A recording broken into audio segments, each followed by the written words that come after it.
Hello बच्चों, मैं श्याम सुंदर साहा। आप सभी का मेरा प्यारा सा YouTube channel toppers classes S में फिर से एक बार पुनः स्वागत है। अभी हम लोग जैक बोर्ड एग्जाम 2025 के लिए क्लास 12 इकोनॉमिक्स में यानी अर्थशास्त्र में मोस्ट इंपोर्टेंट न्यूमेरिकल्स क्वेश्चन को पढ़ेंगे। जो कुछ क्वेश्चन प्रीवियस ईयर क्वेश्चन रहेगा, कुछ एनसीईआरटी से रहेगा और कुछ मॉडल पेपर से क्वेश्चन लिया जाएगा। यानी अभी हम लोग न्यूमेरिकल्स में इंपोर्टेंट न्यूमेरिकल क्वेश्चन को पढ़ेंगे जो एग्जाम में आ चुका है और जो एग्जाम में आने वाला है। एकदम इंपोर्टेंट क्वेश्चन को पढ़ेंगे क्लास 12 इकोनॉमिक्स में। ठीक है, चलिए वीडियो को शुरू करते हैं। सवाल नंबर 1 देखिए। सवाल नंबर एक है, निम्न तालिका से मांग की कीमत लोच ज्ञात कीजिए। क्या बोला? ये जो टेबल दिया गया है ना, इस टेबल से तालिका से मांग की कीमत लोच निकालना है। मतलब इलास्टिसिटी ऑफ डिमांड, जिसको बोलते हैं मांग की कीमत लोच, इलास्टिसिटी ऑफ डिमांड इसका सिंबल होता है। ठीक है, सूत्र होता है delta Q by delta P गुना P1 बटा Q1, यानी मांग की मात्रा में कितना परिवर्तन हुआ बटा कीमत में कितना चेंज हुआ गुना पहला कीमत बटा पहला मांग, यही फॉर्मूला होता है। चलिए, एक तालिका दिया गया है, एक तरफ कीमत एक तरफ मांग। ठीक है, कीमत घट रहा है, मांग बढ़ रहा है। मार्शल के अनुसार मांग का नियम कहता है कि जब कीमत घटेगा तो मांग बढ़ेगा और जब कीमत बढ़ेगा तो मांग घटेगा, यानी कीमत और मांग में उल्टा संबंध होगा, विपरीत संबंध होता है। इसलिए जो इसका आंसर आएगा ना वो नेगेटिव में आएगा। जो भी आंसर आएगा सॉल्व करेंगे तो नेगेटिव में आंसर आएगा। चलिए सॉल्व करते हैं। देखिए, एक तरफ कीमत है एक तरफ मांग है, तो ये पहला कीमत हो गया, ये दूसरा कीमत हो गया। ये पहला मांग की मात्रा क्वांटिटी 1, ये दूसरा मांग की मात्रा क्वांटिटी 2।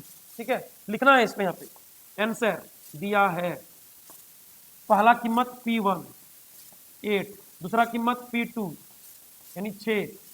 कीमत में कितना चेंज हुआ तो सेकंड माइनस फर्स्ट करते हैं। कीमत में कितना परिवर्तन हुआ उसको डेल्टा पी कहते हैं। ठीक है, यानी सेकंड माइनस फर्स्ट, तो हो जाएगा आपका P2 माइनस P1, यानी 6 माइनस 8 मतलब माइनस 2।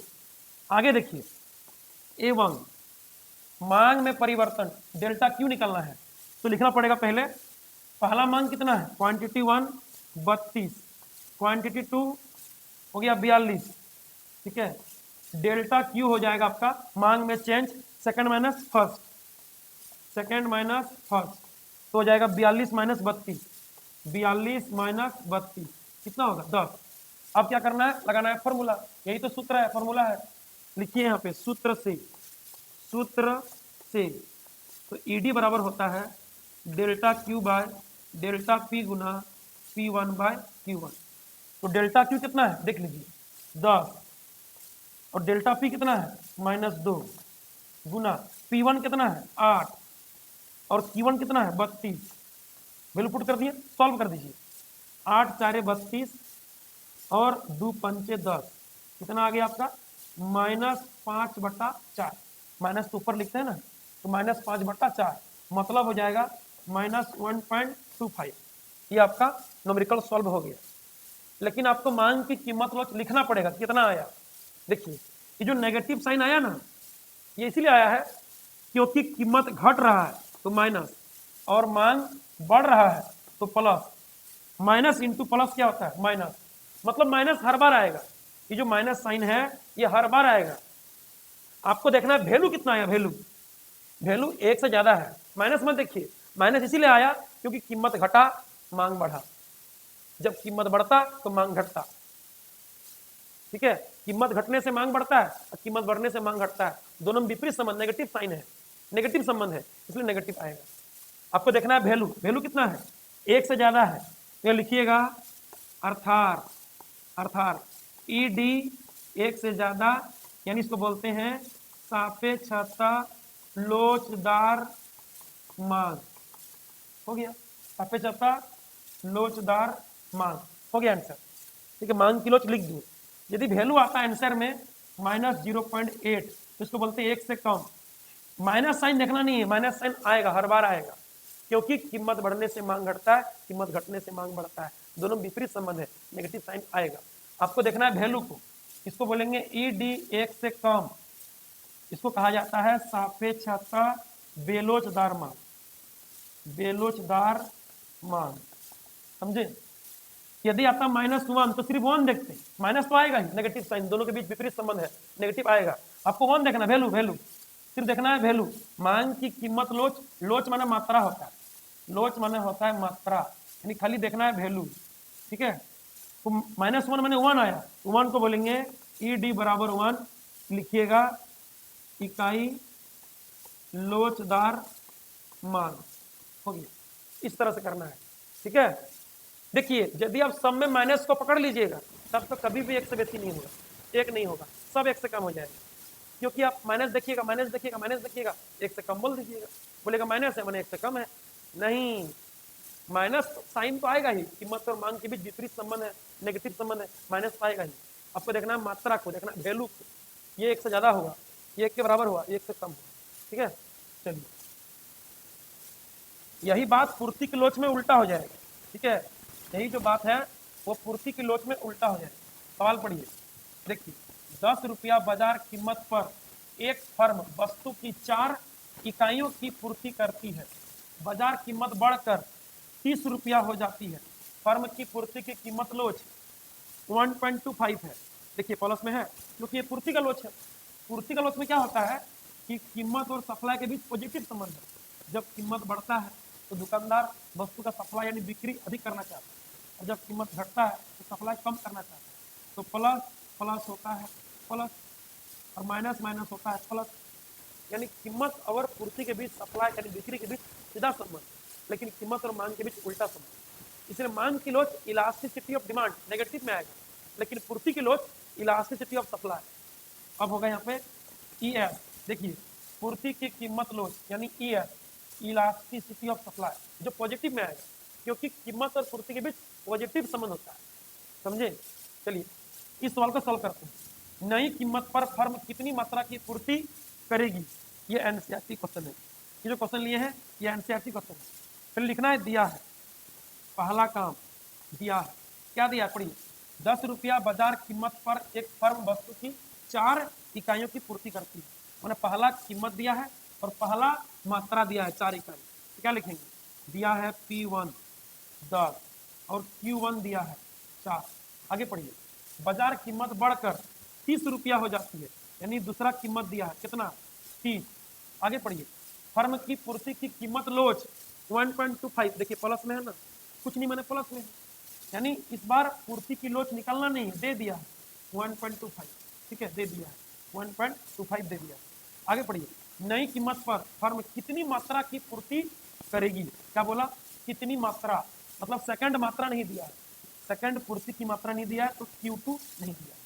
क्या कीजिएगा, कीमत में कितना चेंज हुआ, तो सेकंड माइनस फर्स्ट, ठीक है, तो P2 कितना है 30 और P1 कितना है 10, हो गया आपका 20, A1 होगा ना, डेल्टा P सेकंड कीमत माइनस फर्स्ट कीमत, P2 माइनस P1, 30 माइनस 10 20, ये वक्त निकालना है डेल्टा Q, मतलब सेकंड मात्रा माइनस फर्स्ट मात्रा, सेकंड दिया हुआ नहीं है छोड़ दीजिए, फर्स्ट कितना है 4 लिख दीजिए। अब इस पे x मान सकते हैं, अब इस पे x भी मान सकते हैं जो नहीं दिया रहा, ठीक है। अब लगाइए फॉर्मूला, सूत्र से ई एस बराबर delta Q by delta P गुना P1 बाय Q1, ये आपका ई एस हो गया। इलास्टिसिटी ऑफ सप्लाई यानी ई एस, देखिए पूर्ति की कीमत लो, बोलिए डेल्टा Q कितना, ई एस का मान लिख दीजिए 1.25, ठीक है, delta Q Q2 minus 4, Q2 minus 4, delta P, delta P देखिए 20 गुना P1 कितना है, देखिए P1 10 है, P1 10 बटा Q1 कितना है, Q1 4 है, 4 लिख दीजिए। आगे चलिए, देखिए सुन्ना सुन्ना कट गए, 1.25, देखिए 4 दूनी 8 इधर आएगा, ठीक है, 4 इंटू 2 यानी 8 इधर आ जाएगा, गुना 8 हो जाएगा, क्या बचेगा इधर Q2 माइनस 4, 1.25 इंटू 8 कितना होगा 10 हो जाएगा, गुना कर लीजिएगा 10 आएगा, Q2 माइनस 4। अब बोलिए Q2 कितना हो जाएगा, 4 इधर आ जाएगा, तो 10 प्लस 4 यानी हो जाएगा 14 इकाई, या तो इकाई ना, वो भी आपका आंसर हो गया। Q2 निकालने बोला था, निकल गया कितना 14 यानी 40, हो गया आंसर। बहुत इजी है, सवाल पढ़ के लिखिए बन जाएगा। 10 रुपया पर 4 इकाई पूर्ति है तो P1 10, मात्रा Q1 4। फिर बोल रहा बाजार कीमत बढ़कर 30 रुपया हो गया, मैंने P2 30। पूर्ति का लोच दिया, इलास्टिसिटी ऑफ सप्लाई 1.25 लिख दिए। नया कीमत पर फर्म कितनी मात्रा की पूर्ति करेगी, मैंने दूसरा मात्रा नहीं दिया, Q2 नहीं दिया, उसको मान लेना x, ये छोड़ देना उसी तरह। Delta P second minus first हो गया, delta Q second minus first लिख दिए, जो नहीं दिया उसको छोड़ दिए। बैठा दीजिए, जितना कुछ दिया हुआ है बैठा दीजिए, सॉल्व कर दीजिए, हो गया। ये सब सवाल 5 नंबर में आएगा। कितना नंबर आएगा? 5 नंबर में, 5 मार्क्स में आएगा। अब कुछ नहीं है, थोड़ा सा दिमाग लगाना है, इजी से हो जाएगा। ठीक है, 5 मार्क्स में आएगा, ध्यान रखिएगा, ज़्यादा हार्ड नहीं है, मैथ की तरह हार्ड नहीं है, समझे, बहुत इजी है। अगला सवाल देखिए, अगला क्वेश्चन है, पढ़िए। यदि स्थिर लागत 20 रुपया हो तो निम्नलिखित से ज्ञात करें। ठीक है, क्या याद करना है? कुल परिवर्तनशील लागत, टोटल वेरिएबल कॉस्ट निकालना है। ठीक है, और क्या निकालना है? कुल लागत मतलब टोटल कॉस्ट निकालना है, दो चीज निकालना है। ठीक है, स्थिर लागत यानी total fix cost, fix cost दे दिया है 20 रुपया। ठीक है, आपको निकालना क्या है? कुल परिवर्तनशील लागत, टोटल वेरिएबल कॉस्ट, और क्या निकालना है? कुल लागत, टोटल कॉस्ट। ये तालिका आपका क्वेश्चन में दे दिया है, ये जो तालिका है ना क्वेश्चन में दे दिया गया है। ठीक है, इससे आपको ये दोनों चीज निकालना है। चलिए निकालते हैं। क्या दिया है? इकाई यानी उत्पादन की मात्रा, इकाई दे दिया है, उत्पादन इकाई दे दिया है, और सीमांत लागत मार्जिनल कॉस्ट दे दिया है, क्वांटिटी। ठीक है, और मार्जिनल कॉस्ट दे दिया है, और भी दिया है स्थिर लागत फिक्स कॉस्ट 20 रुपया दे दिया है। अब निकालना है कुल परिवर्तनशील लागत CVC और कुल लागत CC, टोटल कॉस्ट। चलिए सॉल्व करते हैं इसको, आते हैं नीचे, देखिए नीचे आएंगे अभी हम लोग, चलिए सॉल्व करते हैं। देखिए इजी क्वेश्चन है। इकाई मतलब हो गया उत्पादन इकाई, क्वांटिटी दिया है, मार्जिनल कॉस्ट MC दिया है, और क्या दिया है? फिक्स कॉस्ट भी क्वेश्चन में दिया था, fix cost, total fix cost बोल देंगे, फिक्स कॉस्ट या टोटल फिक्स कॉस्ट जो बोलिएगा। निकालना क्या था? TVC टोटल वेरिएबल कॉस्ट, और क्या निकालना था? TC total cost. देखिए क्वांटिटी कितना दिया है? क्वांटिटी इकाई 0 से लेकर के दिया है 3 तक, लिख दिए। MC मार्जिनल कॉस्ट देखिए दिया है 0, 10, 15, 25, और भी कुछ दिया है। टोटल फिक्स कॉस्ट दिया था 20 रुपया।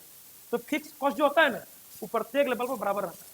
फिक्स कॉस्ट नाम ही फिक्स है, जैसे बिल्डिंग का भाड़ा या मशीन का खर्च फिक्स रहता है, वो एक बार लगाते हैं उत्पादन प्रक्रिया में, और प्रत्येक बार फिक्स रहता है। अब उत्पादन कम कीजिए, अधिक कीजिए, नहीं कीजिए, वो फिक्स रहेगा। ठीक है, तो फिक्स कॉस्ट के रुपया है 20 रुपया है, उस सब में फिक्स रहेगा, लिख दिए। अब ये दोनों को निकालना है। ठीक है, तो टोटल वेरिएबल कॉस्ट कैसे निकलता है? मार्जिनल कॉस्ट दिया है, मार्जिनल कॉस्ट मतलब होता है एक एक करके उत्पादन मात्रा बढ़ाएं तो एक एक करके एक्स्ट्रा प्रोडक्शन आया या कॉस्ट हुआ। ठीक है, एक एक करके एक्स्ट्रा कॉस्ट हुआ, उसको बोलेंगे मार्जिनल कॉस्ट। तो सभी मार्जिनल कॉस्ट को जोड़ दीजिए, आपका टोटल वेरिएबल कॉस्ट निकल जाएगा। यानी सूत्र होगा टोटल वेरिएबल कॉस्ट बराबर मार्जिनल कॉस्ट का टोटल जोड़, उसको बोलेंगे मार्जिनल कॉस्ट का टोटल सिग्मा कर दीजिए, समेशन, सबको जोड़ दीजिए, आपका टोटल वेरिएबल कॉस्ट निकल जाएगा। जोड़िए, 0 का 0, 0 और 10, 10 और 15, 25 और 25, 50, जोड़ दिए हैं। 0 का 0 और 10, 10 और 15, 25 और 25, 50। अब क्या निकलना है? TC टोटल कॉस्ट निकलना है, टोटल कॉस्ट निकलना है। क्या होता है बोलिए?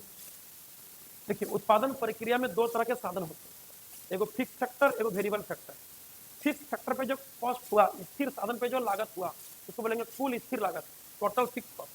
और परिवर्तनशील साधन पे जो खर्च हुआ, लेबर पे, कच्चा माल पे, उसको बोलेंगे परिवर्तनशील लागत, टोटल वेरिएबल कॉस्ट, कुल परिवर्तनशील लागत, TVC। दोनों को जोड़ दीजिए, हो जाएगा टोटल कॉस्ट। ठीक है, यानी TFC जोड़ TVC, TFC जोड़ TVC, दोनों को जोड़ दीजिए। ठीक है, जोड़िए। 20 और 0 20, 20 और 10 30, 20 और 25 45, 20 और 50 70, हो गया आंसर। ये सवाल 5 नंबर में आएगा। क्वांटिटी देखिए दिया है इकाई, लिख दीजिए। MC मार्जिनल कॉस्ट, सीमांत लागत दे दिया है, समझे। और देखिए क्वेश्चन में दिया था कि स्थिर लागत 20 रुपया है, तो टोटल फिक्स कॉस्ट कुल स्थिर लागत 20 रुपया, जो प्रत्येक लेवल पर फिक्स रहेगा, स्थिर रहेगा।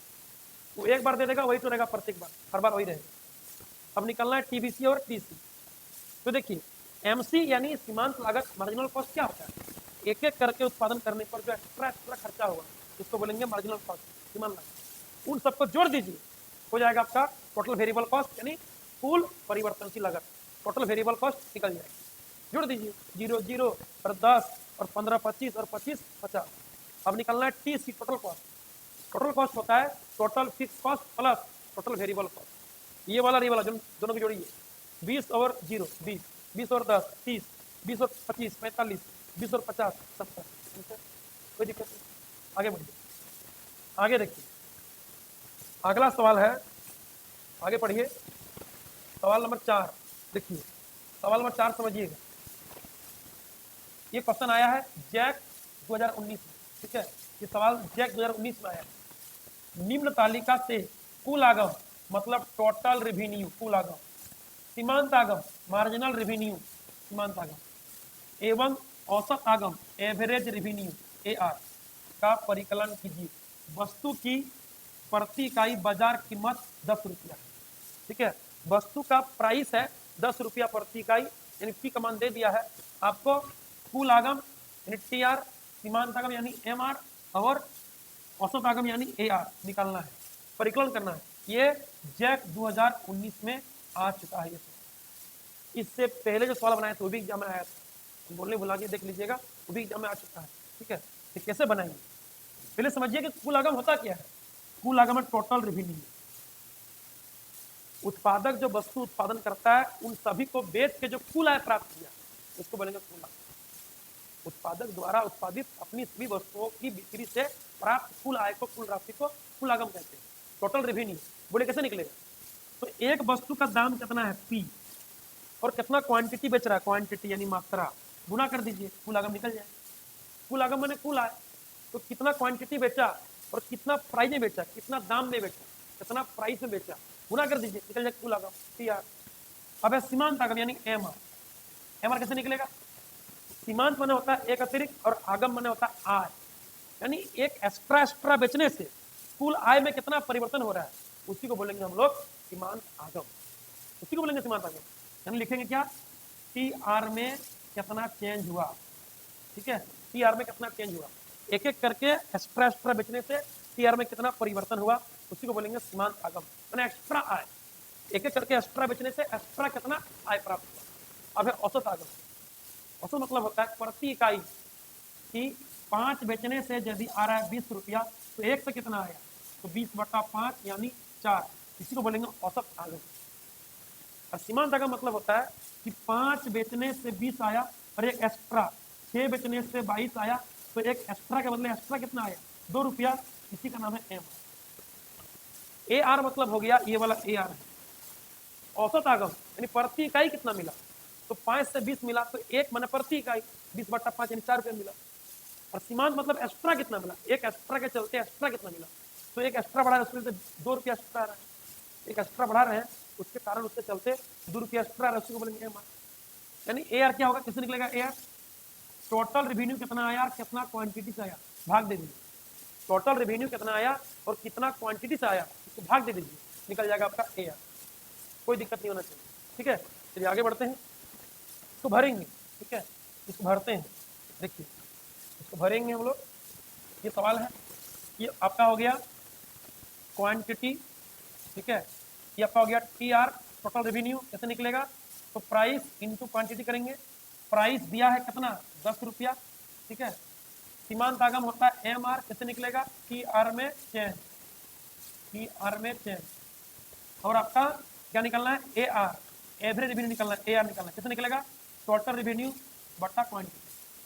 औसत आगम मतलब औसत हम लोग बचपन से निकालते हैं कि कुल को नंबर से भाग दो, तो कुल आगम कितना प्राप्त हुआ और कितना इकाई से प्राप्त हुआ, भाग दे दीजिए, ए आर बटा क्यू, ए आर निकल जाए।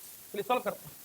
चलिए कितना दिया, प्राइस 10 रुपया, तो पी 10 है और क्वांटिटी देखिए यहाँ पे, ये क्वांटिटी है या प्राइस है, तो 10 एका 10, 10 दूनी 20, 10 दिया 30, 10 चारे 40, 10 पचे 50, 10 छोके 60, क्लियर है, कोई दिक्कत नहीं होना चाहिए। सीमांत आगम क्या होता है, एक एक करके जो एक्स्ट्रा बेचे, तो एक्स्ट्रा कितना रुपया आया उसी को बोलेंगे हम लोग सीमांत आगम। टी आर में चेंज, क्या लिखे हम लोग, लिखे हैं टी आर में चेंज, ठीक है, टी आर में हम लोग चेंज लिखे हैं, टी आर में चेंज, ठीक है, टी आर में चेंज।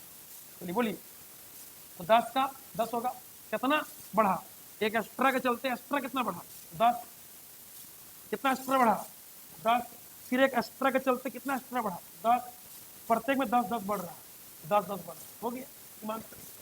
अब चलिए औसत आगम। औसत आगम क्या होता है कि प्रति इकाई कितना मिला, माने एक से कितना मिला, तो एक से मिला है कुल आगम कितना, 10, तो 10 होगा, एक से कुल आगम 10 मिला है, 10 होगा, ठीक है।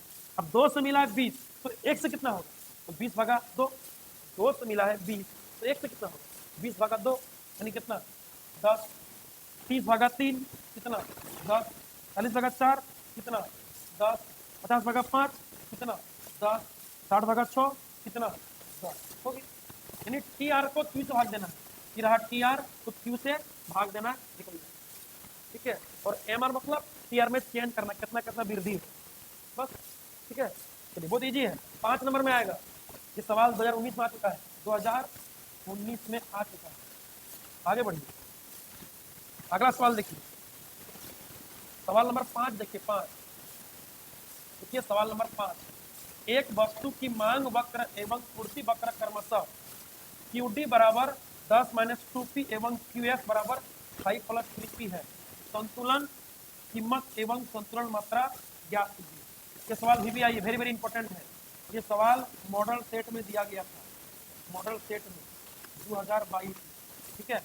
तो देखते हैं क्या निकालना है आपको, निकालना है संतुलन कीमत एवं संतुलन मात्रा ज्ञात करना है आपको, बहुत इजी क्वेश्चन है। देखिए कैसे निकालेंगे, पहले समझिए संतुलन की स्थिति में होता क्या है, संतुलन की स्थिति में क्या होता है, संतुलन कब होता है, जब बाजार में किसी वस्तु का मांग माने खरीदारी और पूर्ति यानी बिक्री बराबर हो जाएगा, तब बोलेंगे संतुलन हुआ, जितना खरीदारी उतने बिक्री, यानी जितना मांग उतना ही पूर्ति, तब बोलेंगे संतुलन। यानी संतुलन की अवस्था में क्या होता है, संतुलन की स्थिति में क्या होता है, वस्तु की मांग बराबर वस्तु की पूर्ति होती है। बोलिए मांग वक्र का समीकरण क्या है, Q D, quantity of demand, ठीक है, तो क्वांटिटी ऑफ डिमांड हो गया बराबर पूर्ति वक्र क्या होता है, देखिए quantity of supply, quantity of supply हो गया, क्यू डी कितना है 10 minus 2p, 10 minus 2p, Q S कितना है 5 plus 3p, 5 plus 3p, solve कीजिए, अपने निकलेगा संतुलन कीमत, संतुलन कीमत मतलब प्राइस निकलना है, और संतुलन मात्रा मतलब क्वांटिटी निकलना है, बस निकल जाएगा आराम से। चलिए सॉल्व कीजिए इसको, 10 5 को इधर ले आइए माइनस हो जाएगा 3p, 2p ले जाइए उधर हो जाएगा प्लस 2, 10 में गया 5 5 और 3 प्लस 2 5p, तो p का मान आ जाएगा 5/5 यानी हो जाएगा 1 रुपया, p का मान 1 रुपया आ गया, संतुलन कीमत निकल गया 1 रुपया। कुछ नहीं है, संतुलन में होता क्या है, वस्तु का मांग वस्तु की पूर्ति के बराबर होता है, यही संतुलन है। तो मांग दिया क्वांटिटी डिमांडेड, सप्लाई दिया क्वांटिटी सप्लाई पूर्ति यानी बिक्री, दोनों का समीकरण दिया है, दोनों को लिखिए बराबर कीजिए, अपने पी का मान आ जाएगा। अब क्या करना है, पी का मान को किसी एक समीकरण पुट कर देना, आप दोनों में पुट कर देख सकते हैं, ठीक है।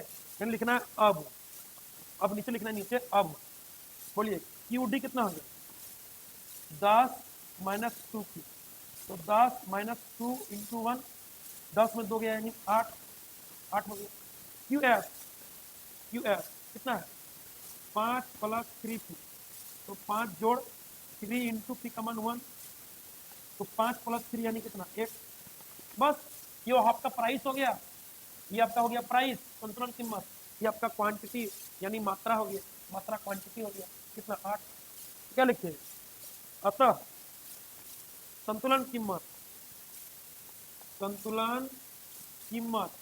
यानी प्राइस कितना आया 1 आया, 1 रुपया, और मात्रा कितना आया, मात्रा माना क्वांटिटी, मतलब क्वांटिटी हो गया, क्वांटिटी कितना आया 8 आया, 8 इकाई, यही है संतुलन कीमत और संतुलन मात्रा, कोई दिक्कत नहीं। दोनों समीकरण को बराबर कीजिए, पी का मान निकल जाएगा, पी का मान को पुट कीजिए, क्वांटिटी में दोनों सेम आएगा, दोनों सेम आना चाहिए क्योंकि संतुलन है, मतलब बराबर होता है, दोनों बराबर आएगा मांग पूर्ति, क्योंकि संतुलन की स्थिति में मांग पूर्ति बराबर होती है, बराबर आएगा ही आएगा।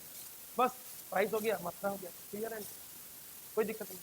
आगे बढ़िए, अगला सवाल देखिए, सवाल नंबर देखिए 6 पढ़िए। सवाल नंबर 6 है कि ये सवाल आया है मॉडल सेट 2024, ठीक है। यदि एक फर्म का उत्पादन फलन Q बराबर L के पावर में 0.5 K के पावर में 0.5 है तो श्रम यानी लेबर L की 36 तथा पूंजी यानी कैपिटल की 49 इकाई के नियोजन माने प्रयोग से वस्तु की कितनी इकाई का अधिकतम उत्पादन संभव है, ये सवाल दिया है। सवाल देखिए इजी है, नियोजन माने होता है प्रयोग, प्रयोग होता है। पढ़िए सवाल, मॉडल सेट 2024 से लिया गया सवाल। यदि एक फर्म का उत्पादन फलन Q बराबर दिया है, उत्पादन फलन Q बराबर कितना, L के पावर में 0.5 और K के पावर में 0.5, ये सवाल है। तो श्रम यानी लेबर, श्रम यानी लेबर होता है, श्रमिक मतलब होता है लेबर, L मतलब लेबर की 36 यानी लेबर का मान कितना है 36 यूनिट, ठीक है। तथा पूंजी यानी K कैपिटल, पूंजी को बोलते हैं कैपिटल यानी पूंजी कैपिटल, K का मान कितना है 49 यूनिट, ये दिया है 49 दिया है 49 के प्रयोग से यानी नियोजन से वस्तु की कितनी इकाई का अधिकतम उत्पादन संभव है, मतलब क्वांटिटी का मान निकालना है, क्वांटिटी का मान निकालना है, आराम से निकलेगा, यही तो अधिकतम उत्पादन है, ठीक है, अधिकतम उत्पादन यही तो है। चलिए देखिए, तो ये लिखेंगे हम लोग, Q का मान निकालना है, Q बराबर L का मान कितना है 36, 36 के पावर में 0.5 इंटू, कुछ नहीं इंटू है, K कितना है 49, 49 के पावर में 0.5। अब बोलिए 0.5 पावर का अर्थ क्या है, हाफ पावर, 0.5 माना हाफ होता है, 1/2 होता है, ठीक है। तो 36 पावर में 1/2 इंटू 49 पावर में 1/2, 0.5 मतलब 1/2 होता है। आप बोलिएगा आगे देखिए, 36 पावर में कितना हाफ है, तो हाफ पावर का मतलब होता है रूट, हाफ पावर को मैथ में रूट कहते हैं, हो जाएगा 36 का रूट इंटू हो जाएगा 49 का रूट, 36 का 6 और 49 का 7 होगा ना, हो जाएगा 6 7 से 42, बोलिए होगा नहीं होगा, कोई दिक्कत नहीं, 36 का 6 और 49 का 7 हो जाएगा 6 7 कितना 42, लिख दीजिए यहाँ पे। अतः क्या बोला है, अधिकतम उत्पादन, लिखिएगा अधिकतम उत्पादन, देखिए यही तो उत्पादन की मात्रा हुआ, क्वांटिटी क्वांटिटी क्वांटिटी कितना आया 42 इकाइयां लिख दीजिए, 42 इकाइयां, आंसर यही तो आंसर है। बहुत इजी क्वेश्चन है, बहुत ज्यादा इजी है। आपको एक समीकरण दे देगा जिसमें L क्या है लेबर और K क्या कैपिटल, लेबर माने श्रमिक, ठीक है, मजदूर, और K क्या है कैपिटल माने पूंजी। उत्पादन प्रक्रिया में पूंजी के साथ कहीं लेबर ना, पूंजी लगाना पड़ेगा, लेबर लगाना पड़ेगा, वही है कैपिटल और लेबर, ठीक है। आपको L और K का मान दे देगा, L का मान 36, K का मान 49 दिया था, पुट कर दीजिए, पहले समीकरण लिखिए, फिर L का मान फिर K का मान, क्वांटिटी निकालना है, लिखिए समीकरण पुट कर दीजिए, वैल्यू को पुट कीजिएगा अपने आंसर आएगा। 0.5 पावर को बोलते हैं हाफ पावर, और हाफ पावर को बोलते हैं रूट, वर्गमूल कहते हैं, ठीक है, कर दीजिए, हो गया 36 का 6, 49 का 7, 7 6 42 होता है, ठीक है, 7 6 होता है 42, हो गया आंसर, कोई दिक्कत नहीं होना चाहिए। आगे बढ़िए, अगला सवाल देखिए, सवाल नंबर देखिए 7, सवाल नंबर 7 को पढ़िए, 7 देखिए, ये सवाल जैक 2012 में आया है, कब आया है जैक 2012 में, याद रखिए। एक फर्म 20 इकाई का उत्पादन कर रही है और इस उत्पादन के स्तर पर उसका AC एंड ABC क्रमशः 40 रुपया एवं 37 रुपया है। फर्म का कुल लागत, कुल परिवर्तनशील लागत एवं कुल स्थिर लागत ज्ञात कीजिए। क्या बोला, एक फर्म 20 इकाई का उत्पादन कर रही है, मतलब दिया है, क्या दिया है क्वांटिटी 20 यूनिट यानी 20 इकाइयां, लिखा है ना 20 इकाइयां। आगे पढ़िए, और इस उत्पादन के स्तर पर उसका AC एंड ABC कितना क्रमशः 40 रुपया एंड 37 रुपया, लिखिए यहाँ पे ए सी कितना रुपया 40, और क्या ए भी सी कितना रुपया है आपका 35, ठीक है कोई दिक्कत नहीं। फर्म का कुल लागत टोटल कॉस्ट क्या निकलना है, कुल लागत टोटल कॉस्ट निकलना है। आगे कुल परिवर्तनशील लागत टोटल वेरिएबल कॉस्ट TVC निकलना है, टोटल वेरिएबल कॉस्ट बोलेंगे। एवं कुल स्थिर लागत मतलब टोटल फिक्स कॉस्ट ये सब चीज निकलना है। Total cost, total variable cost, total fix cost देख लीजिए। कुल लागत, कुल परिवर्तनशील लागत, कुल स्थिर लागत निकलना है, ठीक है। अब आपके पास मटेरियल है, क्वांटिटी है, एसी है और एबीसी है, बोलिए कैसे निकालिएगा, कोई दिक्कत निकल जाएगा आराम से। टीसी देखिए एक नंबर निकालेंगे, टीसी कैसे निकलेगा, बोलिए एसी का फॉर्मूला होता है एवरेज कॉस्ट, कैसे निकालते हैं, टोटल कॉस्ट कितना हुआ और कितना क्वांटिटी में हुआ भाग दे दीजिए, निकल जाएगा एवरेज कॉस्ट। औसत लागत माने प्रति इकाई लागत, कैसे निकालते हैं, कुल लागत को उत्पादन की मात्रा से भाग देते हैं तो निकलता है एवरेज कॉस्ट। हमको निकालना है ये वाला, तो कोना कोनी गुना करना पड़ेगा, ठीक है, एसी इंटू क्यू करना पड़ेगा। बोलिए करेंगे यहाँ पे, टीसी क्या होगा, एसी इंटू क्यू, मतलब हो गया आपका एसी कितना है 40 इंटू क्यू कितना है 20, कितना हो जाएगा 800 रुपया आंसर हो गया, पहला आंसर हो गया, कोई दिक्कत नहीं, कोई प्रॉब्लम ही नहीं है। आगे बढ़िए, देखिए दूसरा देखिए क्या, TVC निकालना है, बोलिए टीसी कैसे निकालें, एसी इंटू क्यू, तो एसी इंटू क्यू, कोई दिक्कत नहीं। बोला TVC है, भी बोला भी लगा दीजिए, हो गया आंसर, कोई दिक्कत नहीं। जब टीसी बोलेगा तो एसी होता है टीसी बाई क्यू, तो टीसी क्या होगा एसी इंटू क्यू होगा, एसी इंटू क्यू करना है, कोना कोनी गुना करना है, एसी इंटू क्यू कर दिए, हो गया, निकल गया 40 एसी और क्वांटिटी 20 है, गुना कर दीजिए, 4 दूनी 8 डबल 0 800 रुपया हो गया, क्लियर। अब बोला TVC, तो टीसी क्या होता है, टीसी होता है एसी इंटू क्यू, यहाँ बोला है भी, तो भी लगा दीजिए, हो गया, कोई दिक्कत नहीं। पढ़िए, बोलिए एबीसी कितना होगा, देखिए एबीसी दिया कितना 37 इंटू क्वांटिटी कितना है 20, हो गया आपका 37 दूनी 74 आई गो 0, हो गया आपका 740 रुपये, ठीक है 740 रुपया आपका आंसर होगा, क्लियर है। आगे बढ़ क्या निकलना है, आगे निकालना है आपका तीसरा में TFC, ये निकालना है, तो बोलिए टीसी बराबर होता है TFC जोड़ TVC, ये तो होता है, पढ़े हम लोग अभी जस्ट पढ़े। टीसी में टोटल कॉस्ट बराबर होता है टोटल फिक्स कॉस्ट जोड़ टोटल वेरिएबल कॉस्ट, तो बोलिए TFC क्या होगा, ये निकालना है तो क्या लिखेंगे, TC इधर आ जाएगा माइनस TVC, तो बोलिए TC कितना आया, TC कितना 800 और TVC कितना आया 740, देखिए TVC 740 कितना आ जाएगा रुपया 60, आंसर हो गया, कोई दिक्कत नहीं, बहुत इजी क्वेश्चन है, बहुत ज्यादा इजी क्वेश्चन है। क्वेश्चन बोला है कि क्वांटिटी 20 है, एसी और एबीसी दिया है 40 और 37, एसी 40 एबीसी 37, कोई दिक्कत नहीं। निकालना क्या है, कुल लागत टोटल कॉस्ट टीसी, कुल परिवर्तनशील लागत टोटल वेरिएबल कॉस्ट टीवीसी, कुल स्थिर लागत टोटल फिक्स कॉस्ट निकालना है। तो टीसी कैसे निकलेगा, एसी बराबर टीसी बटा क्यू, तो टीसी क्या हो जाएगा एसी इंटू क्यू, पूरा कर दीजिए, हो गया। टीवीसी बोलेगा तो टीसी में होता है एसी इंटू क्यू, तो भी है तो भी लगा दीजिए, बस वैल्यू कितना है 37 और 20, पूरा कर दीजिए, हो गया। अब टीएफसी निकलना है, तो टीसी बराबर होता है टीएफसी जोड़ टीवीसी, इसे पहले सवाल में पढ़े हम लोग, ठीक है।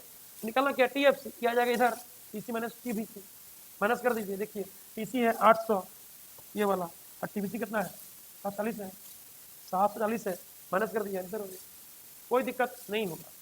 अब ध्यान से पढ़िए, कोई दिक्कत नहीं होगा, ठीक है। आगे देखिए सवाल नंबर 8 से, सवाल नंबर 8 क्या कहता है, पढ़िए। सवाल नंबर 8 है, एक बाजार में वस्तु का मांग फलन यानी डिमांड फंक्शन डी बराबर दिया है 20-2p और उस बाजार में एक जैसे 20 उपभोक्ता है, तो बाजार मांग फलन क्या होगा। बाजार मांग फलन कैसे निकालते हैं, एक उपभोक्ता का मांग फलन को उपभोक्ताओं का कुल संख्या यानी 20 से गुना कर देंगे, हो जाएगा बाजार मांग फलन। यानी एक वस्तु का मांग फलन एक उपभोक्ता का मांग फलन को 20 उपभोक्ता मार्केट में है टोटल से गुना कर दीजिए, हो गया बाजार मांग फलन। तो क्या दिया है, एक बाजार में वस्तु का मांग फलन डिमांड फंक्शन डी बराबर दिया है 20-2p, तो लिखिए दिया है डी बराबर 20 माइनस 2p। डी माने डिमांड और पी माने प्राइस, वस्तु का कीमत, वस्तु का मांग। और उस बाजार में एक जैसे 20 उपभोक्ता है तो 20 से गुना कर देना है। कितना आएगा बोलिए? डिमांड फंक्शन आ जाएगा 20 गुना 20 400 माइनस 20 गुना 2 यानी 40 पी। ये आपका हो गया बाजार मांग फलन। बस कितने करना था, बाजार मांग फलन हो गया आपका, ये आंसर हो गया। ठीक है, तो एक वस्तु का एक उपभोक्ता का हुआ, टोटल 20 उपभोक्ता है, 20 गुना कर दीजिए, 20 विषम 400, 20 दूनी 40 आंसर। ठीक है, चलिए आगे देखिए। आगे देखिएगा सवाल नंबर 9 पढ़िए। देखिए 9 है, निम्नलिखित तालिका से कुल उपयोगिता एवं औसत उपयोगिता ज्ञात कीजिए। कुल उपयोगिता मतलब टोटल यूटिलिटी, और औसत उपयोगिता मतलब हो गया एवरेज यूटिलिटी, ये निकालना है। तालिका में क्या दिया है? क्वांटिटी दिया है, यानी उपभोग की मात्रा, क्वांटिटी का मान दिया है। सीमांत उपयोगिता दिया है, यानी इसको बोलेंगे मार्जिनल यूटिलिटी एमयू। आपको निकालना है कुल उपयोगिता, टोटल यूटिलिटी, और औसत उपयोगिता, एवरेज यूटिलिटी, ये निकालना है आपको। ठीक है, ध्यान दीजिएगा। एक एक करके उपभोग करने से, प्रयोग करने से जो एक्स्ट्रा उपयोगिता मिला उसको बोलते हैं सीमांत उपयोगिता। और सीमांत उपयोगिता को जोड़ देंगे तो निकल जाएगा कुल उपयोगिता। बोलेगा औसत उपयोगिता, तो हम लोग औसत कैसे निकालते हैं? औसत निकालते हैं कि कुल को जब इकाई से भाग दे देंगे तो निकल जाएगा औसत। औसत माने प्रति इकाई होता है, तो कैसे निकलता है? कुल को जब, टोटल को जब नंबर से भाग देंगे, इकाई से भाग दे देंगे, निकल जाएगा औसत। तो सीमांत उपयोगिता मतलब एक एक करके प्रयोग करने से जो एक्स्ट्रा मिला वो लिखा हुआ है, इसको बोलेंगे सीमांत उपयोगिता, अतिरिक्त उपयोगिता। कुल उपयोगिता क्या होगा? कुल उपयोगिता यानी टीयू हो जाएगा आपका सिग्मा एम यू। ये जो आपको एम यू मिला है अलग अलग, उन सभी एम यू को क्या कीजिए? जोड़ दीजिए, टोटल जोड़ कर दीजिए, यानी सिग्मा एम यू मतलब एम यू का कुल जोड़ टीयू होता है।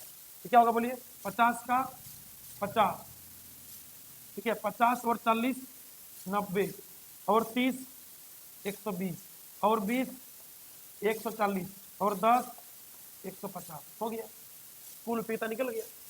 सीमांत उपयोगिता जो होता है ना, वो एक एक करके जो प्रयोग किया एक्स्ट्रा, उसके चलते जो एक्स्ट्रा मिला। कुल उपयोगिता जो एक्स्ट्रा मिला सबको जोड़ दीजिए, कुल मैंने टोटल कर दीजिए, 50 का 50, और 40 90, और 30 120, और 20 140, और 10 150, खत्म। अब निकालना है औसत उपयोगिता एयू। तो एयू बराबर होता है टीयू बटा क्यू, यानी कुल कितना मिला और कितना इकाई से मिला तो भाग कर दीजिए। कुल कितना मिला और कितना इकाई से मिला तो भाग दे दीजिए।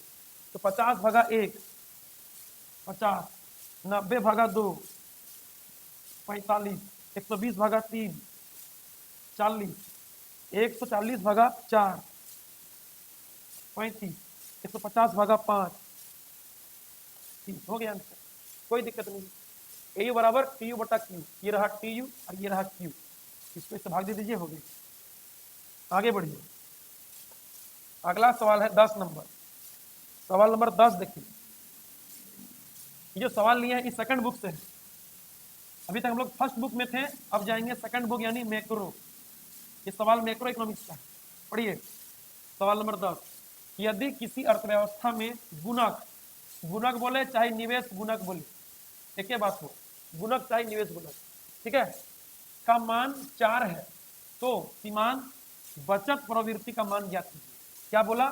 यदि किसी अर्थव्यवस्था में गुणक मतलब निवेश गुणक का मान 4 है तो सीमांत बचत प्रवृत्ति का मान निकलना है। कब आया है? जैक 2024 में आया है, ठीक है, जैक बोर्ड 2024 में क्वेश्चन आ चुका है। ये क्वेश्चन सेकंड बुक मैक्रो का है। गुणक का मान 4, निवेश गुणक तो दिया है, पहला काम सही करना है सबने। निवेश गुणक या सिर्फ गुणक बोले एक ही बात है, इसको बोलते हैं के। कितना दिया है? 4, ठीक है। सीमांत बचत प्रवृत्ति क्या बोलते हैं इसको? बोलिए मार्जिनल यानी एम, बचत यानी हो गया आपका सेविंग, अब प्रवृत्ति माने propensity, marginal propensity of saving, ये निकालना है, ठीक है। सीमांत बचत प्रवृत्ति मतलब होता है मार्जिनल प्रोपेंसिटी टू सेविंग यानी एमपीएस निकालना है, और निवेश गुणक के का मान दिया है 4। तो फॉर्मूला होता है, सूत्र से क्या होता है? निवेश गुणक के का फॉर्मूला होता है 1/एम्पियर, याद रखिएगा एम्पियर्स के फॉर्म में होता है के बराबर 1/एम्पियर। तो के का मान दिया है 4, 4 बराबर 1/एम्पियर। तो एम्पियर्स हो जाएगा यहाँ पे 4 आ जाएगा यहाँ पे, तो एम्पियर्स बराबर हो जाएगा 1/4, यानी लिख सकते हैं हम लोग एम्पियर्स बराबर 1/4 यानी 0.25। हो गया आंसर, कोई दिक्कत नहीं, आसान है। के बराबर 1/एम्पियर्स होता है, याद रखिएगा एम्पियर्स के फॉर्म में। तो 4 बराबर 1/एम्पियर्स, एम्पियर्स यहाँ 4 यहाँ कर दीजिए, एम्पियर्स बराबर 1/4 यानी 1/4 कितना होता है 0.25। यदि बोलता सीमांत उपभोग प्रवृत्ति भी निकालिए, सीमांत उपभोग प्रवृत्ति भी निकालना है, यानी इसको बोलते हैं marginal M propensity to consume, तो एमपीसी हो जाएगा। ठीक से निकालना है, बोलिए सीमांत उपभोग प्रवृत्ति निकालना है, marginal propensity to consume MPC निकालना है। कैसे निकालेंगे, एमपीएस निकाल लिए हैं इतना, और हम जानते हैं एमपीसी जोड़ एमपीएस बराबर 1 होता है, तो इसका मान निकालना है, इसको छोड़ दीजिए, हो जाएगा 1, इसको उधर चलिए, हो जाएगा 1 माइनस एमपीएस, 1 माइनस कितना आया 0.25, हो जाएगा 0.75 एम्पियर। ये बोला नहीं, बोलता तो ऐसे करते, दोनों बोल देता तो ऐसे करते। ठीक है, ये हो गया एम्पियर्स, ये हो गया एमपीसी। क्लियर है, आगे बढ़िए।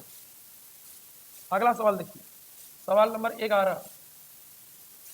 11 है, यदि सीमांत उपभोग प्रवृत्ति एमपीसी, ठीक है, marginal propensity to consume MPC 0.75 हो तो गुणक का मान क्या है। इस बार गुणक माने निवेश गुणक के का मान निकालना है। ठीक है, कब आया है, मॉडल पेपर 2023 में दिया था। ठीक है, मॉडल पेपर 2023, तो लिखेंगे दिया है, पहला काम यही करना है। तो सीमांत उपभोग प्रवृत्ति एमपीसी दिया है कितना 0.75, और गुणक में निवेश गुणक के का मान निकालना है, आराम से निकलेगा सूत्र से। के का फॉर्मूला, निवेश गुणक का फॉर्मूला एमपीसी के फॉर्म में होता है, के बराबर 1/1 माइनस एमपीसी। ठीक है, क्या होता है, के बराबर 1/1 माइनस एमपीसी, एमपीसी के फॉर्म में ये होता है। और जानते हैं 1 माइनस एमपीसी क्या होता है, एम्पियर, तो हो जाएगा 1/एम्पियर। ये हुआ मेन फॉर्मूला। यदि के और एम्पियर्स बोलता, ये लगाते के बराबर 1/एम्पियर, यहाँ बोला है एमपीसी का मान दिया है और के का मान निकालना है, ये लगाएंगे, ये जो फॉर्मूला ये वाला है ये लगाएंगे। ठीक है, चलिए बोलिए के का मान निकालना है ना, तो के बराबर 1/1 माइनस एमपीसी कितना है 0.75, तो 1/1 माइनस 0.15 कितना होगा 0.25। ठीक है, 1 में जाएगा 0.75 तो बचेगा 0.25। आप कैसे बनाइएगा, देखिए इसको उड़ा दीजिए, पॉइंट उड़ाइए तो 100 आएगा, आएगा ना, तो 25 4 100, तो के का मान 4 आएगा आंसर। ठीक है, के का मान कितना आएगा 4 आएगा, हो गया आंसर, कोई दिक्कत नहीं। आगे देखिए सवाल नंबर 12, देखिए सवाल नंबर 12 है, यदि गुणक का मान 5 हो, गुणक माने निवेश गुणक यानी के 5 हो, तो सीमांत उपभोग प्रवृत्ति का मान ज्ञात कीजिए। क्या बोला, सीमांत उपभोग प्रवृत्ति का मान ज्ञात कीजिए, तो marginal propensity to consume MPC निकालना है। निवेश गुणक के का मान दे दिया है, ये क्वेश्चन आया था जैक 2019 में, और 5 मार्क्स में आया था। कितना मार्क्स में, 5 मार्क्स में, बोलिए कुछ है ही नहीं। ठीक है, जैक 2019 में आया था, 5 मार्क्स में आया था। ठीक है, गुणक निवेश गुणक के दिया है 5, और सीमांत उपभोग प्रवृत्ति यानी marginal propensity to consume MPC निकालना है। तो लिखेंगे पहले दिया है गुणक माने निवेश गुणक के का मान दिया है 5, और सीमांत उपभोग प्रवृत्ति यानी marginal propensity to consume MPC निकालना है। तो सूत्र क्या लगेगा, निवेश गुणक के का सूत्र लिखना है एमपीसी के फॉर्म में, तो होता है 1/1 माइनस एमपीसी। ठीक है, 1/1 माइनस एमपीसी होता है। ठीक है, तो बोलिए के का मान कितना दिया है 5 बराबर 1/1 माइनस एमपीसी। अब क्या कीजिएगा, क्रॉस मल्टीप्लाई कीजिए, क्रॉस, ये गुना होगा इससे, इधर हो गया।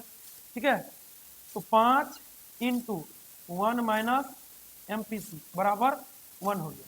ठीक, अब इधर आइए, 5 × 5 माइनस क्या हो जाएगा 5 MPC बराबर 1, ठीक है, 5 का 5 और 5 MPC हो गया बराबर 1, बीच में माइनस 5 को लिखिए 1 को इधर लाइए और -5 MPC ले जाइए उधर, तो हो जाएगा 5 MPC प्लस 5 में गया 4 बराबर 5 MPC।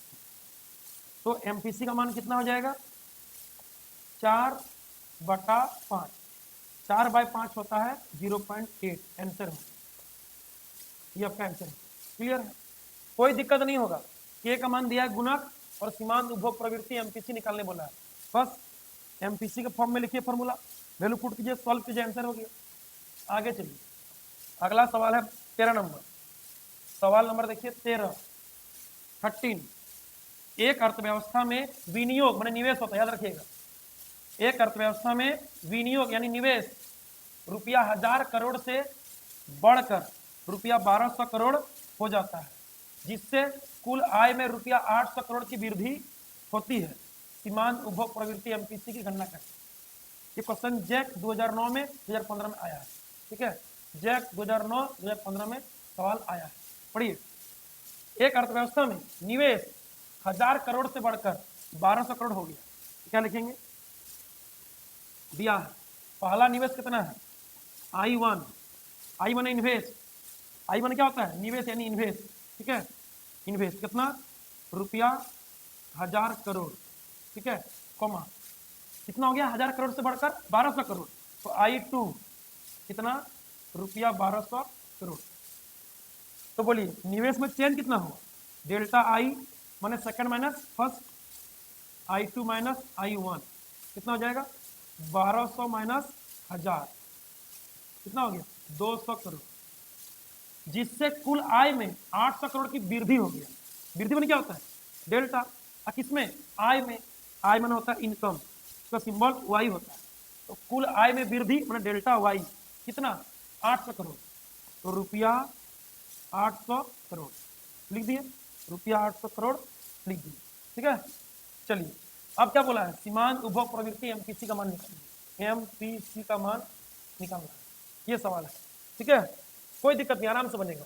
निवेश गुणक का सूत्र लीजिए, सूत्र से निवेश गुणक के बराबर होता है, देखिए निवेश गुणक, तो निवेश का कितना गुना आय प्राप्त होगा, आप कोई काम में पैसा लगाइएगा निवेश कीजिएगा तो आपको आय प्राप्त होगा, यानी आय कितना प्राप्त होगा वो निवेश पे डिपेंड है, मतलब आय होगा ऊपर में फॉर्मूला में और निवेश नीचे रहेगा, क्योंकि आय निवेश पे डिपेंड है, जिस पे डिपेंड वो नीचे, तो आय में परिवर्तन डेल्टा वाई ये वाला बटा डेल्टा आई निवेश गुणक होता है, और एमपीसी के फॉर्म में फॉर्मूला होता है बराबर दे देंगे 1/1 माइनस एमपीसी, एक बार में होगा, याद रखिएगा निवेश गुणक के बराबर होता है निवेश गुणक, तो निवेश का कितना गुना आय प्राप्त हुआ, निवेश कीजिएगा आय प्राप्त होगा, तो आय जो प्राप्त हुआ वो निवेश के कारण हुआ, तो जिसके कारण जिसके चलते होता है वो रहता है नीचे, तो आय में परिवर्तन ऊपर, आय में वृद्धि ऊपर और निवेश में परिवर्तन निवेश में वृद्धि नीचे रहेगा, ये तो हो गया delta Y by delta I, हो गया आय में चेंज, हो गया इन्वेस्ट में चेंज,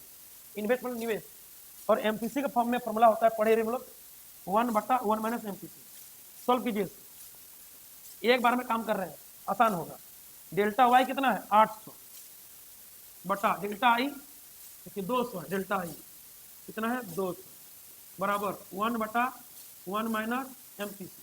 आगे चलिए, आगे बढ़िए, जो काटेंगे कितना हो जाएगा 4 लिखना है 4, और ये आ जाएगा इधर, तो 4 × 1 माइनस एमपीसी बराबर 1, तो 4 × 4 माइनस 4 एमपीसी बराबर 1, 4 माइनस 1 हो गया, की जाएगा उधर, हो जाएगा प्लस 4 एमपीसी, ठीक है, बोलिए कितना बचेगा 3 बराबर 4 एमपीसी, तो बोलिए एमपीसी का मान कितना हो जाएगा, बोलिए 3 और 4 आएगा इधर, 3/4 मतलब 0.75 आंसर, ठीक है, हो गया, कोई दिक्कत नहीं है।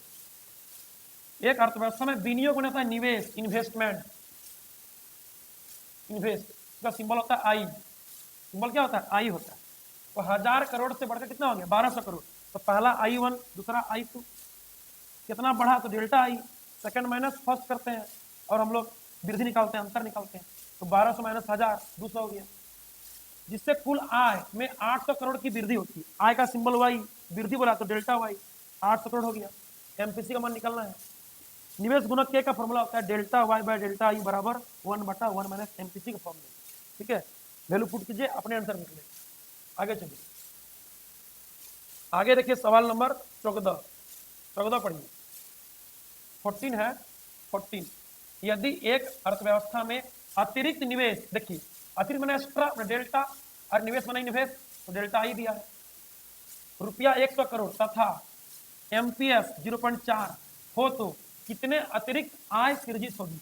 अतिरिक्त बोला है एक्स्ट्रा डेल्टा और आय बोला है डेल्टा वाई। ठीक है, सृजित होगी। वीवीआई क्वेश्चन है, इंपोर्टेंट क्वेश्चन है। देखिए क्या दिया है, पहले लिखिए। दिया है, पहला काम यही करना है, दिया है यदि एक अर्थव्यवस्था में अतिरिक्त निवेश मतलब डेल्टा इन्वेस्टमेंट कितना रुपया 100 करोड़, ठीक है, तथा MPS marginal propensity to saving 0.4 कितने अतिरिक्त आय डेल्टा आय हो गया। ठीक है, इनकम में चेंज यानी डेल्टा वाई निकालना। क्या लगाएंगे सूत्र से, सूत्र से बोलिए। निवेश गुणक के बराबर क्या होता है delta Y by delta I, अभी जस्ट लिखे थे, अभी तुरंत लिखे थे इसको, बराबर एमपीएस के फॉर्म में फॉर्मूला होता है 1/एमपीएस। ठीक है, जो बोलेगा उसके फॉर्म में लिखना है, तो एमपीएस के फॉर्म में होता है 1/एमपीएस। ठीक है, तो बोलिए डेल्टा वाई निकालना है, छोड़ दीजिए उसको। डेल्टा आई कितना है 100 बराबर 1/एमपीएस कितना है 0.4। कोई दिक्कत नहीं, कोना कोनी गुना कीजिए, क्रॉस कीजिए, क्रॉस करना है तो हो जाएगा आपका डेल्टा वाई गुना 0.4 बराबर 100। अब डेल्टा वाई कितना होगा बोलिए 100, ये भाग लग जाएगा 0.4, कोई दिक्कत नहीं। यहाँ आइए तो डेल्टा वाई हो जाएगा आपका 100/0.4, तोड़ाइए, गुना हो जाएगा 10। ठीक है, तो कितना हो जाएगा 25 4 100, तो कितना होगा 250 करोड़ एमपीएस। बस हो गया, कोई दिक्कत नहीं, देख लीजिए सही है ना। डेल्टा आई देखिए अतिरिक्त निवेश दिया है डेल्टा आई 100 करोड़ और एमपीएस दिया 0.4 और अतिरिक्त आय में डेल्टा वाई निकालना है। फॉर्मूला ये होता है एमपीएस के फॉर्म में देखिए 1/एमपीएस होगा। ठीक है, तो डेल्टा वाई तो निकालना है, डेल्टा आई 100 और ये 0.4 है, कोना कोनी गुना कर देना है, डेल्टा वाई हो जाएगा 100/0.4। ठीक है, पॉइंट बनाएंगे 10 आएगा, काटेंगे इसको, होगा 25 25 दशम 250 एंटर, सही है। ठीक है, आगे बढ़िए, आगे देखिए लास्ट क्वेश्चन होगा सवाल नंबर 15। देखिए यही अंतिम क्वेश्चन है। देखिए 15 नंबर सवाल 15 है अर्थव्यवस्था में आय का संतुलित स्तर। देखिए आय का संतुलित स्तर, यहाँ वृद्धि कभी नहीं बोला है, सिर्फ आय बोला है, यहाँ पर अतिरिक्त नहीं बोला, वृद्धि नहीं बोला, सिर्फ आय बोला, यानी वाई निकालना है। एवं उपभोग स्तर माने सी निकालना है। कंज्यूमशन, उपभोग माने होता है सी यानी कंज्यूमशन, और आय माने हो गया इनकम यानी वाई का परिकलन कीजिए। क्या दिया है, यदि उपभोग फलन सी का मान दिया ये वाला और निवेश व यानी आई इन्वेस्टमेंट दिया है 3000, तो आपको निकालना क्या है आय का संतुलित स्तर माने वाई निकालना है और उपभोग स्तर माने कंज्यूमशन यानी सी निकालना है। ठीक है, तो दिया है सी का मान और इन्वेस्टमेंट आई का मान। ठीक है, निकालना क्या है आय का संतुलित स्तर यानी वाई निकालना A1। ठीक है, उपभोग स्तर कंज्यूमशन यानी सी निकालना। चलिए, तो कोई दिक्कत नहीं है, सूत्र से हम पढ़े हैं। क्या पढ़े हैं बोलिए, क्या पढ़ाए हैं। हमारा आय जो होता है ना वो होता है उपभोग प्लस बचत। हम लोग जो कमाते हैं इनकम, उसमें कुछ उपभोग कर लेते हैं, कुछ पैसा का कुछ पैसा बचता है, यानी वाई बराबर होता है सी प्लस एस। इनकम बराबर होगा कंज्यूमशन प्लस सेविंग। लेकिन समझिएगा सेविंग का जो पैसा होता है ना वो इन्वेस्टमेंट कर देते हैं, जो पैसा बचाते हैं वही पैसा काम में लगाते हैं, तो बचत को निवेश कर देते हैं कोई काम में, बिजनेस व्यापार में निवेश कर देते हैं। तो सेविंग बराबर क्या हो जाएगा आई, तब बोलिए वाई का मान क्या हो जाएगा, वाई का मान हो जाएगा सी प्लस आई। ये फॉर्मूला होगा, फॉर्मूला ये भी होता है लेकिन इससे काम नहीं चलेगा, यहाँ पे ये लाना पड़ेगा। सेविंग बराबर इन्वेस्टमेंट होता है, हो जाएगा वाई बराबर सी प्लस आई। अब देखिए आगे समझिएगा, y बराबर हो गया c प्लस आई। y को y लिखिए, c कितना है 500 plus c 500 plus 0.9y plus i का मान कितना, इन्वेस्टमेंट 3000 इन्वेस्टमेंट। देखिएगा y लिख दीजिए, उसको इधर लाइए, y वाला पार्ट इधर ले आए, 3000 और 500 हो गया 35, 3535। y में जाएगा 0.9 y, कितना बचेगा बोलिए, बचेगा 0.1 y बराबर 35। तो y का मान कितना होगा बोलिए 3500, ये अब भाग लग जाएगा यहाँ नीचे 0.1 बढ़ाइए, कितना होगा 10। अब बोलिए 3500 गुना 10 कितना हो जाएगा 35,000। ठीक है, ये आपका आंसर हो जाएगा, ये आपका आंसर हो गया। y का मान निकल गया, y बोला है ना, आय का संतुलित स्तर y बोला है, y का मान निकल गया। ठीक है, पहला काम खत्म। अब निकालना है c का मान, तो c का मान कैसे निकलेगा, पुनः सूत्र से बोलिए, यही तो लिखा हुआ है y बराबर c प्लस आई। y का मान कितना आया 35,000, 80 का मान निकालना है, और i का मान कितना है 3000, कोई दिक्कत नहीं। ठीक है, तो 35,000 में 3000 चल जाए, कितना बचेगा बोलिए, c का मान बच जाएगा आपका, c हो जाएगा 35,000 माइनस 3000, कितना बचेगा बोलिए 32,000, 32,000 आंसर हो जाएगा, c का मान हो जाएगा 32। बहुत इजी है, बहुत ज्यादा ही इजी है। ठीक है, कोई दिक्कत नहीं होना चाहिए। ठीक है, आपको आय और उपभोग व्यय यानी सी निकालना है, तो वाई और सी निकालना है। आय बराबर होता है उपभोग प्लस बचत, हम जो कमाते हैं कुछ खाते पीते हैं कुछ बचता है, तो वाई बराबर सी प्लस एस। लेकिन सेविंग का पैसा इन्वेस्टमेंट करते हैं, तो जगह वाई बराबर सी प्लस आई। ठीक है, सी का मान दिया, आई का मान दिया, पुट कर दीजिए, वाई को एक तरफ ले आइए, वाई में जाएगा 0.9 वाई, 0.1 वाई बचेगा, और 3000 प्लस 500 3500 हो जाएगा, वाई हो जाएगा 3500 बटा 0.1 वाई, 0.1 पॉइंट उड़ाएंगे 10 आएगा, हो गया 35,000। अब फिर पढ़े y बराबर सी प्लस आई, तो हो जाएगा 35,000 बराबर सी प्लस 3000, तो सी निकालेंगे ये इधर आ जाएगा, हो जाएगा 32,000, कोई दिक्कत नहीं, इधर हो गया। समझे ना, कोई प्रॉब्लम नहीं होना चाहिए।